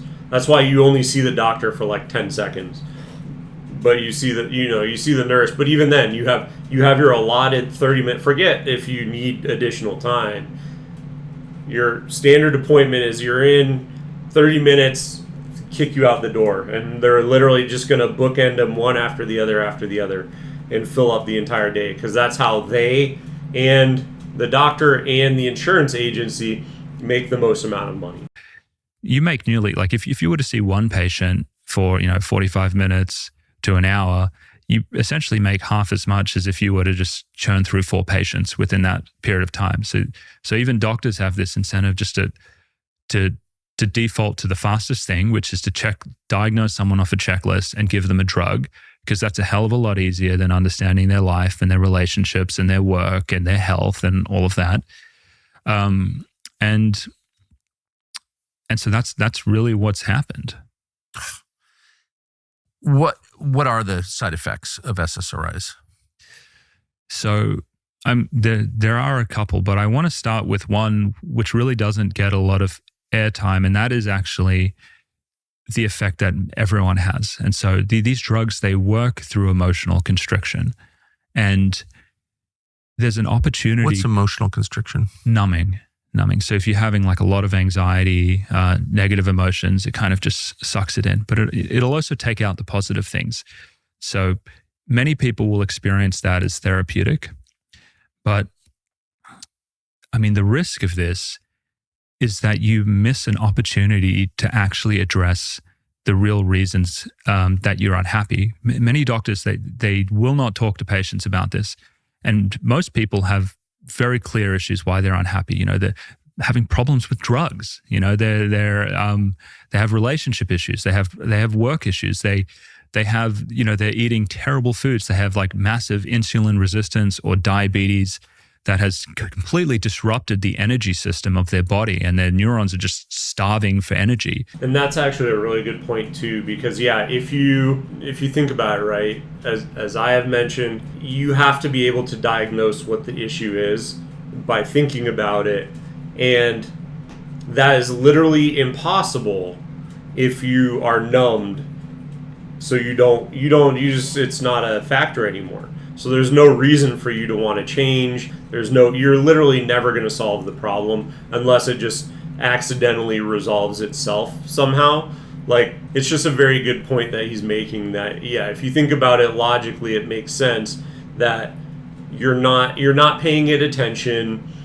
It's going to continue occurring over and over. And then, of course, it's never going to fix itself. So you're going to continue to have that problem. And then, oh, by the way, when the drugs start to wane in their efficacy, well, now you're gonna continue experiencing that trauma or those issues. And then that's where you're getting into the point of like, well, this drug isn't doing anything. I need to up the dosage or whatever, et cetera, et cetera, et cetera. So just a good point that he's making here. If you're having these legitimate problems, you just throw a drug on top of it to mask that anxiety that is really like the smoke detector saying, problem. Those issues, they just fester. They just kind of sit there, and they just get worse over time. To me, that is the number one problem with these medications, is that you miss an opportunity to actually address the problem that is causing the anxiety. That seems, now that you're saying it out. I mean, I think that is a root issue, right? Because you want to get to the bottom of, okay, why am I feeling this way, right? So yeah, at the base of it, he's correct, but I think some of the other effects of it, certainly the growing of additional symptoms and that kind of stuff, I think that is way worse, because that turns someone who otherwise, hey, they're depressed and yeah, it's not great, but then that turns it into, oh, hey, now there's like full-blown like mania, bipolar, like literally stating that groups of people should die or be killed, or all these things that I've outlined previously. So yeah, that I differ with him a little bit, but I understand where he's coming from when he says that. Loud, so obvious. Yeah, like people have anxiety for a reason. They feel sad for a reason. I mean, most of the time anyway, correct? Yeah. I mean, it is correct, but to say that, some people would say, Tucker, that is a really insensitive thing to say. These people have medical problems, there's, and that is what. But you could say, sure, depression's a medical. I'm happy to. Yeah. I'm happy to acknowledge it's a medical problem with dire consequences. You kill yourself. Yeah. It's very serious. It's not, reducing the seriousness of it or dismissing it as fake. Mm-hmm. It's acknowledging just how real it is. It's more real than a serotonin imbalance. It has to do with your life. Mm-hmm. So I just can't believe there are people that stupid and shallow practicing medicine. Yeah, they've done a number on us. Yeah, because, I mean, there are not a lot of dumb doctors. They're all pretty smart, right? The screening, it's for intelligence to some extent. But that's just so shallow. I guess that's what you mentioned religion. I mean, I think we're ideologues in there. We've been pushed into thinking about mental illness essentially in a way that benefits drug companies and a profession, because psychiatry as a profession is also really into pushing this narrative, because it gives us a primacy amongst their healthcare professionals to say, that's right, we are the doctors and we have the drugs, and because of that, we need to protect the reputation of the drugs, because to do so is to elevate us. And yeah, it's very true. But yeah, to Tucker's point, right? Exactly what I said at the very beginning of, yeah, these are supposedly not dumb people. So yeah, it is surprising that not one of them until now is, and I'm sure there have been some, but none of them have gotten this much traction to where they're being interviewed on a giant platform. And I think part of that is because of the big pharma basically owning the media by supplying funding to them. But yeah, that's the biggest issue is 100%. You would think that these are not stupid people, and that at some point, some larger subset of them would say, hey, there's a problem here. I mean, even I could notice that, and I wasn't really thinking particularly hard about it. I thought it was just a one-off with the person I was seeing. But if you're seeing this happen again and again and again and again, you would think, again, at some point you could raise your hand and say something is not right here. It shouldn't be just one person doing that. That is really deep and smart. No, that's right. Because psychiatrists in this country anyway are unique among mental health professionals in that they can prescribe the drugs. Yeah. That's what makes you fundamentally different, right? Yeah. Yep. Yeah. And so, there's guild interests at play as well. Guild interests. I'm sure. Yeah. Right, because the marriage counselor can't give you SSRIs. Yeah. But you can. Yep. And that's why we're special. And that's why don't question the drugs. Wow. That's so plausible. Yeah. So what you describe as the first side effect is effectively ignoring the cause of the illness in the first place, and that has costs. Yeah. And, I'm going to mention a whole bunch of other things that are important. We've got PSSD, we have brain damage during withdrawal, we have homicidal behavior. Okay, so let's go in order. Yeah. PSSD? Yeah, so this is...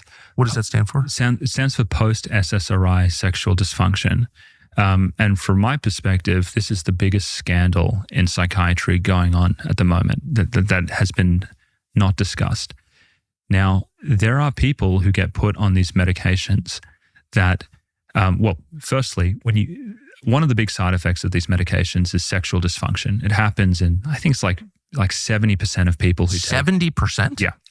Yeah. So, and when you say sexual dysfunction, since you're a doctor, we can just be totally blunt. What are you talking about? Yeah. So it would be like loss of interest in sex, loss of arousal, difficulty to reach climax, and erectile dysfunction.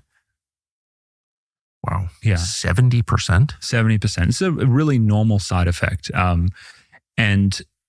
the issue is we tell people that this goes away when they come off the medications. And this is just a temporary trade-off, to feel less depressed. You're going to deal with the sexual dysfunction. But what we've been seeing is that these drugs are causing permanent sexual dysfunction in people, even when they come off of them. And here's the thing about that is that it makes sense, right? Because if you're messing with serotonin levels, right, then of course you're not going to be able to associate, right? If it's a dampening on both ends, right? There's no highs, there's no lows.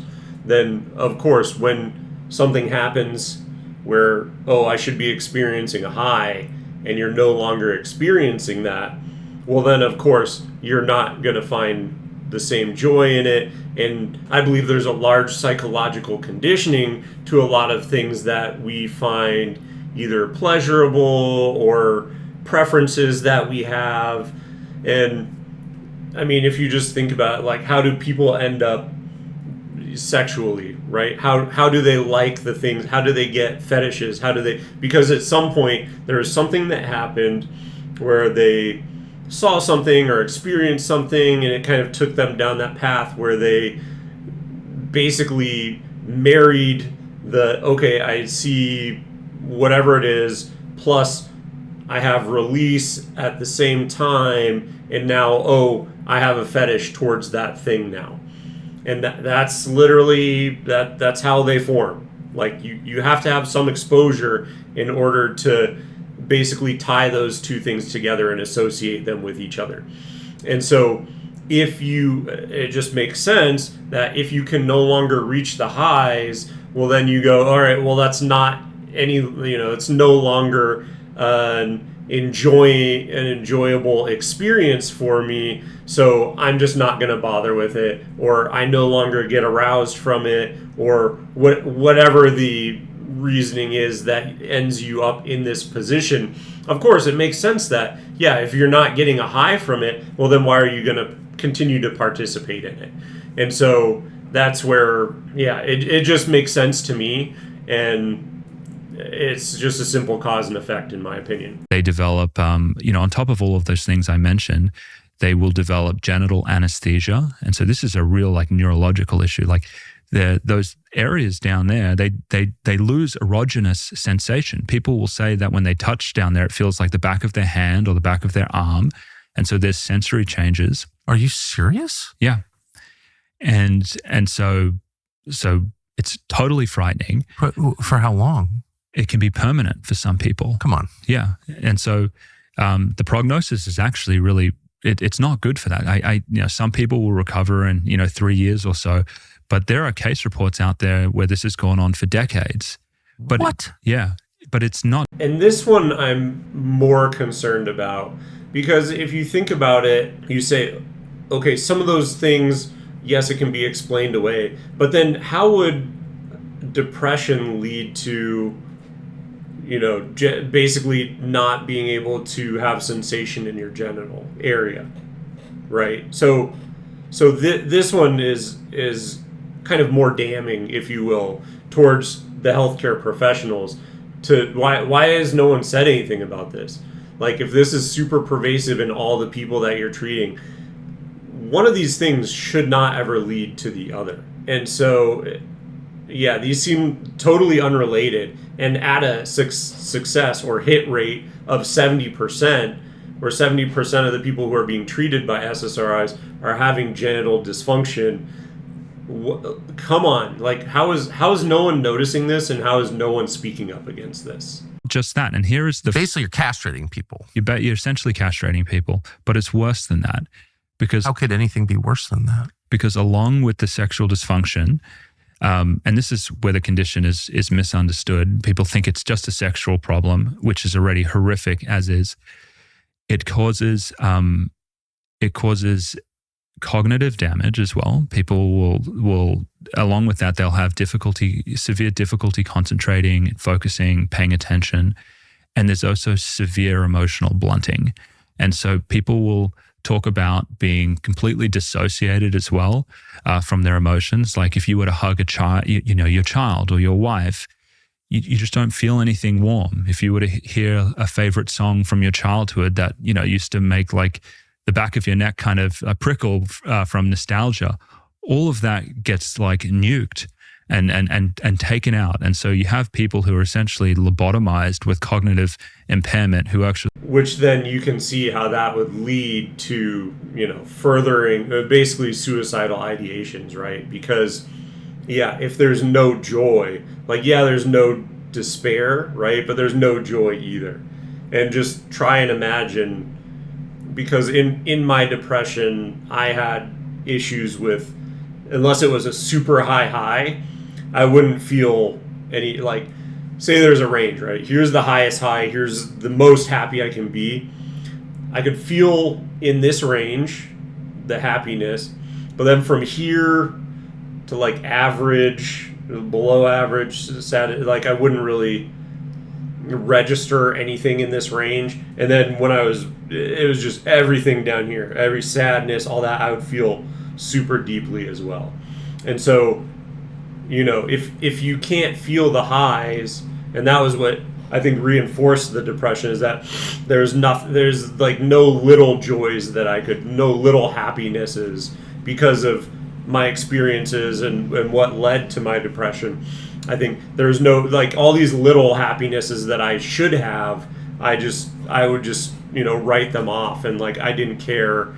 And so it didn't provide me joy that I should have had throughout, just regular little things that, oh yeah, life isn't so bad, that kind of a thing. And so, yeah, you can see how if you cannot experience, especially on this, you can't even experience the highest joys, well then, yeah, there's nothing essentially to live for at that point. It's just the next day is the same as today, and there's no joy, and there's no, there's nothing. It's just a muted, on and on and on forever, boring existence that you just are experiencing. So that doesn't sound particularly joyful to me. Who also have severe sexual dysfunction. So you're basically destroying someone's soul. I mean, the things that make you distinctly human. Yeah. Your love, your emotional response, your sexual response, which is very deep. It's not just I'm horny today. It's like, it's your life force. It's your procreative force. It's what keeps the species alive. That's gone. It's wiped out, and people become highly suicidal because when you don't feel anything, you don't feel any connection to life, it's like there's nothing to live for anymore. And so the suicide rate in this population is through the roof. And I want to say something. Just a second. Yeah. And this is all confirmed? Yeah. So that's what I want to say. Some people hearing this would be like, this is so crazy. There's no way this could be true. Yes, that's my response. Yeah. PSSD is a listed side effect in the European Union. So the European Union has already acted on this. They've put it in the warnings and precautions of all of the SSRIs and SNRI antidepressants over there.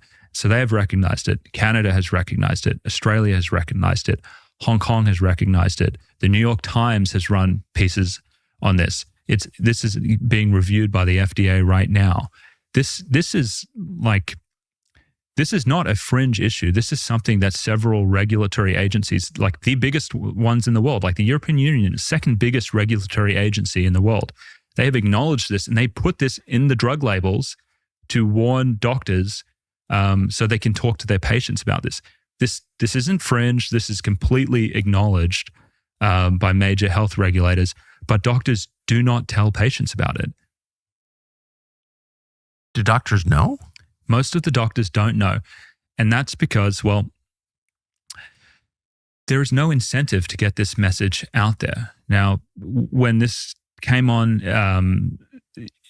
so when the European Union... Wait, so there's a huge population of SSRI eunuchs, many of whom kill themselves out of despair caused by SSRIs. And yet, for some reason, nobody knows this is happening. I'm confused. Like, why don't people talk about this? Again, it's this issue where I think media doesn't want to touch it because to do so would be to scare people away from life-saving drugs. And I don't even, that's a very generous interpretation, right? I think, again, it's more to do with the profit incentive of these companies are coming in. I mean, every commercial break, right? How common is it to see, oh yeah, ask your doctor about whatever latest drug, where there's skipping happy old people or depression meds or whatever, all these different drugs. So yeah, you don't want to talk about any negative, you don't want to cover any negative side effects from these drugs, or just negative effects in general, or that they don't work, right? You're getting millions of dollars from these companies. So yeah, the profit incentive for them.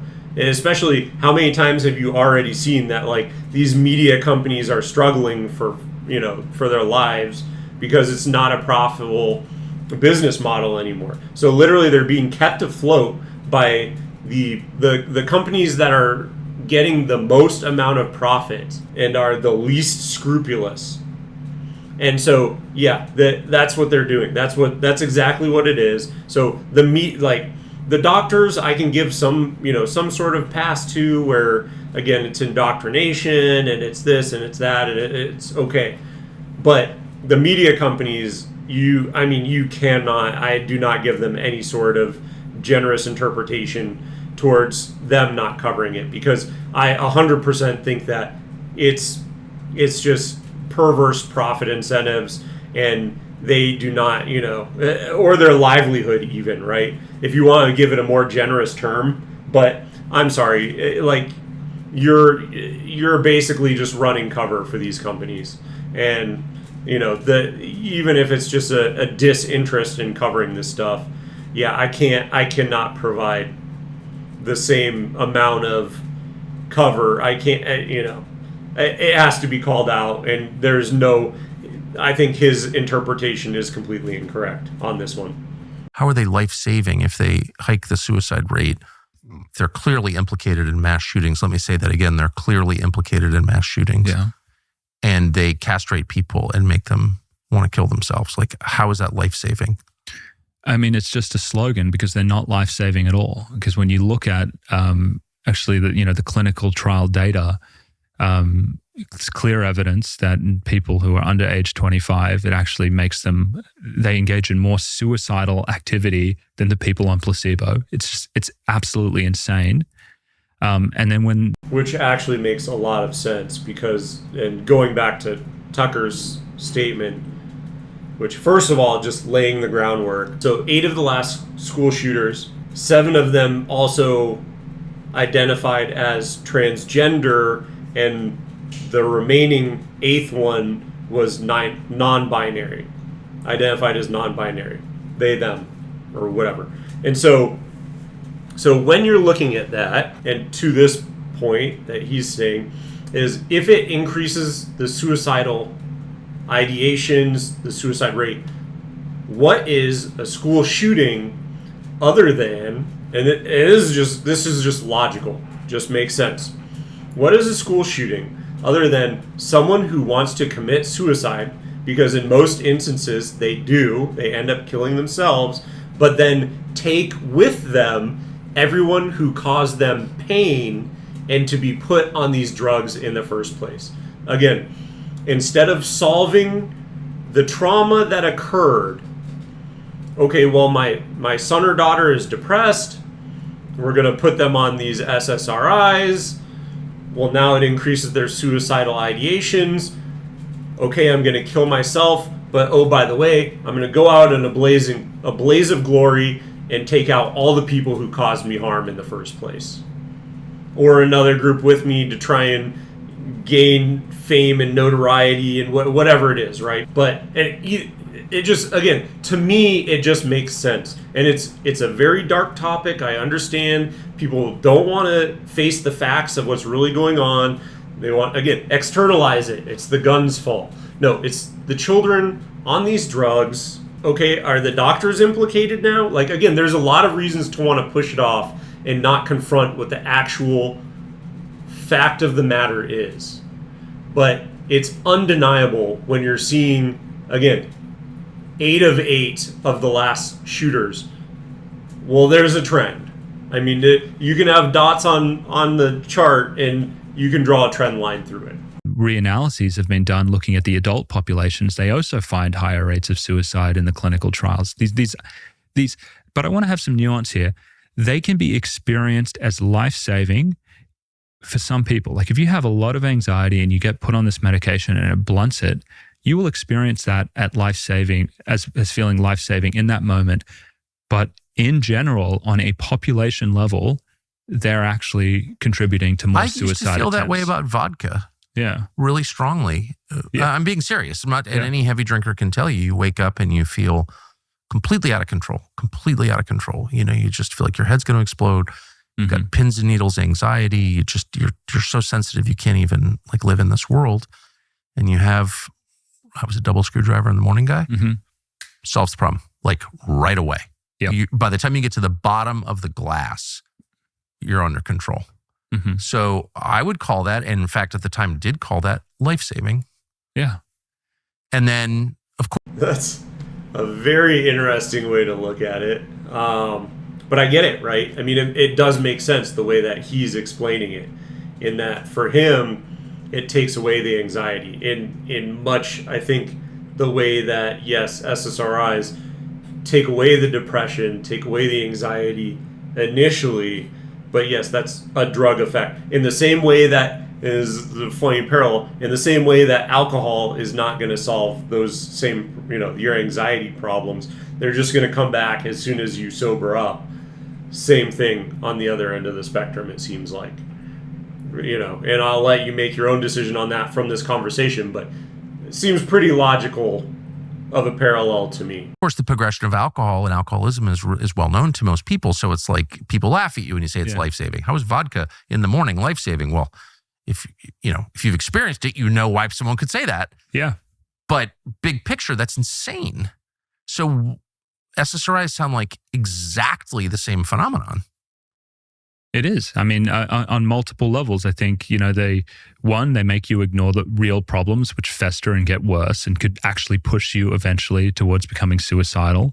And 2, I think they disrupt your brain chemistry over time and actually make you more likely to be depressed and develop other issues. The one positive I will give to alcohol over SSRIs is at least it doesn't make you suicidal. I mean, am I wrong?